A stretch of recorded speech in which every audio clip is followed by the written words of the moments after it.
The economy of China and Canada, the challenge. Hey everyone, it's Wolfgang. These two countries have similar problems in their economies. I thought I would discuss both. Both going on at the same time, sort of similar to what happened to the US in the past, so it's pretty relevant to the US. Common problems, two different countries. Mortgage debt is a problem in both countries. Low consumer confidence, falling real estate markets. The problem in consumer confidence is driven by the the drop in value of property, basically, in these two countries. These two countries, by the way, from the outset, I should say, they got used to unbalanced trade with the U.S. They got used to trade surpluses with the United States, and that has come to an end at the worst possible time for both countries. So let's look at it. Let's dive into it. So the real estate markets in China and Canada, very similar to the real estate market in 2008 in the U.S. If you remember, the U.S. suffered a huge drop in real estate values in 2008. There was a real estate crash throughout the economy in the U.S. The U.S. government had to step in to fix it, and it took a long time to fix. So the real estate markets in China and Canada right now are undergoing something very similar, a big drop, a severe drop in property values.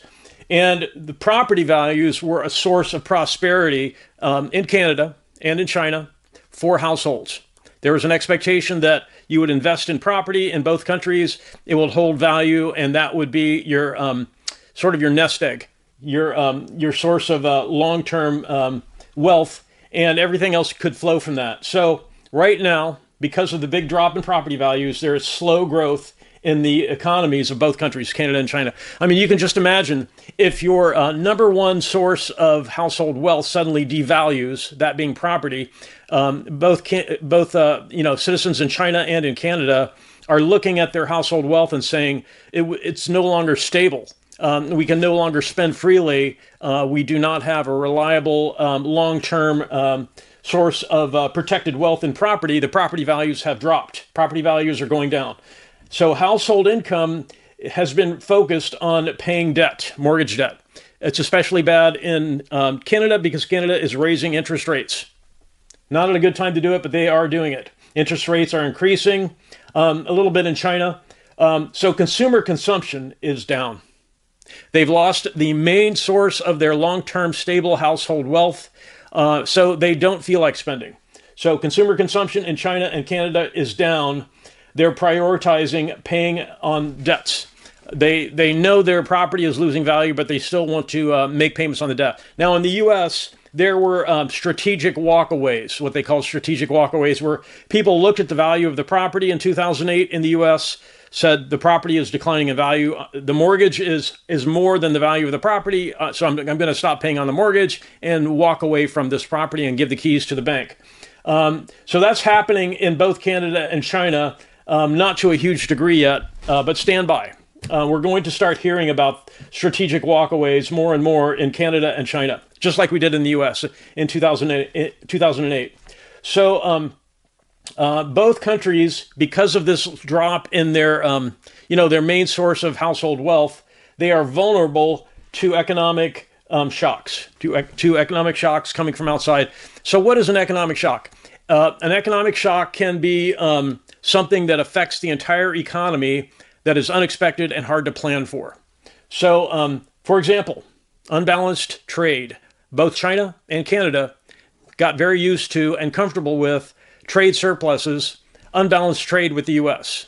Both countries got used to the idea that they were going to be able to run trade surpluses with the U.S. Forever. So an economic shock would be an end to that, an end to the ability to run economic surpluses. It's more fair to have balanced trade between economies. If Canada and China had balanced fair trade with the United States, they wouldn't have this huge economic shock, but they are. And the economic shock is tariffs. Tariffs are creating an economic shock on both economies. And if not for that, they'd only be dealing with the drop in their property value, right? The drop in property values in both countries, Canada and China. But on top of the loss of property values in both countries, they're suffering an economic shock, an end to the unbalanced trade. they're being subjected to tariffs. And that's their own fault. There are ways to negotiate so that the economic shocks are easier to handle. Neither country is pursuing such negotiations. Both countries are playing hardball, and they are, they're going to lose ultimately, because unbalanced, unfair trade is not really tolerable for the long term. It has to reach an equilibrium. You can't have one country profiting and the other country losing forever. Eventually, it will balance out. There will be an equilibrium. So that's what's happening now. The U.S. is finally erecting tariffs to motivate the pursuit of balanced trade with both countries. Okay, so households in both countries are suffering from a negative wealth effect, falling wealth in both countries. Mainly, as I said, because in both countries, there's a drop in real estate values. And people who own property, worried property owners, what do?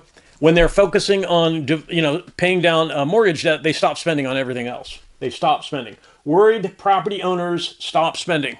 Okay, so if you think about what that might do to their economy in Canada and China, the same effect. The reduced normal spending hurts both economies because most economies rely on consumers to buy things to keep the rest of the economy employed.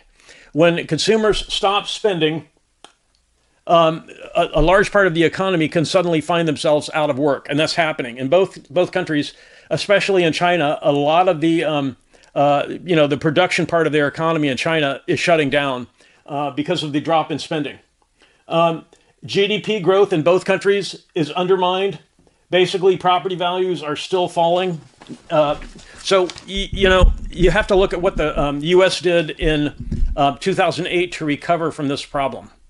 The government stepped in and tried to solve the drop in property values. They set up organizations to dispose of huge blocks of unsold property and devalued property, and they also lowered interest rates.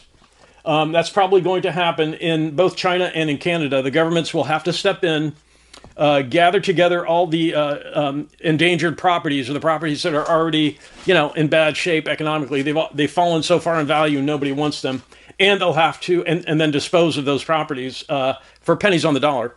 And China and Canada will have to lower interest rates. So right now, people are in the mode of saving. They've gone to, we're not going to spend, we're going to pay mortgage debt and spend on nothing else. And you end up with the paradox of thrift. The paradox of thrift. What that means is, if you look that up, that's a historical phrase, the paradox of thrift. It means that people have stopped spending on normal consumption. They are saving anything they can. They're saving what they have left over after paying mortgage debt. And that hurts all the workers in the economy who are no longer working because the companies can't sell anything. People are saving, they're not buying things. The companies that make the things start laying people off. So the paradox of thrift is it hurts the economy. People save, fine. It makes them feel better in the short term. In the long term, nobody has a job. People have to spend in the economy to keep the economy going. Another problem, wages have not kept up with inflation. So there are some things I could not fit on the board. Wages have not kept up with inflation. The property markets are not seeming like they're ready to recover. Doesn't look like they're going to recover anytime soon. The property markets have fallen. They're still falling. And the governments need to rescue the property market, as I've already said, lower interest rates, and cooperate. This is probably the most important thing. Cooperate with other countries to avoid the economic shock. The U.S. is not asking for much, nothing more than a fair, balanced trade. And Canada and China are both stubbornly refusing to cooperate with that. It's not clear why. Both countries have a very vulnerable economic situation right now for the same reason. Their property markets are just collapsing. The property markets are in bad shape. So there's an artificial stimulus that those two countries have received. Both Canada and China have received a stimulus, an artificial stimulus related to the unbalanced trade. The trade surpluses they run with the United States, it helps them. Hurts the United States, but it helps them. So that's one of the reasons they are hesitant to cooperate with the U.S. But the problem they're facing is they're going to suffer tariffs, and some of the tariffs are pretty high. So that's kind of where these two countries are. They're sort of, both China and Canada are in a similar spot to the U.S. with their property markets. The extra burden they have is they've been benefiting unfairly from unbalanced trade. They've been benefiting from trade surpluses with the biggest market on the planet, that being the U.S., and that's coming back to bite them right now. That's coming back to hurt them. So I wanted to point out that, it's very similar to what happened to the U.S. in 2008. Canada and China can both take similar steps. They're going to have to start becoming realistic with the tariffs and the balance of trade. So if you have any questions about this, or if you have any comments, if you live in Canada, or if you know people in China who live in China, if you want to comment on this, would be really glad to hear hear comments about this issue. It looks like they're in for a tough slog. It looks like the housing markets there, the property markets are in bad shape. And not turning around anytime soon. So if you have any insights, would love to hear those. So post any questions you have in the comments, I'll try to answer. I really want to thank everyone for watching, and have a great day.